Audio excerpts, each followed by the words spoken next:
Well, let's go through our program and just notice everything we end up using. One of the first things we do is call the function right, and its argument is based on calling the function factorial of 5, so then we have to get up here and start determining if n is equal to 0. So function calls are definitely critical to getting the output to this test case correct. One of the first things we have to do is look up and see if n is equal to 0. N will change from 5 to 4 to 3 to 2 to 1 to 0, depending on which environment frame we're in. We will definitely end up doing environment lookups. If we can't do them, we don't know what the value of n is, so we're going to start getting this wrong. Eventually, as time goes by, we're comparing n to 0, we're multiplying n by the result of this function call, and we're subtracting 1 from n.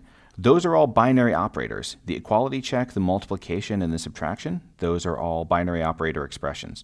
So we are testing at least some of our binary operators. But for the rest of these elements of our interpreter, we're not testing them explicitly. Even though we end up calling right, there are no string constants. The word here constant is very important, like hello in this program. You could argue that we're building up a dynamic string, 120, but that's not a string constant. There are also no local variable declarations. A local variable declaration is different from a function's formal parameter.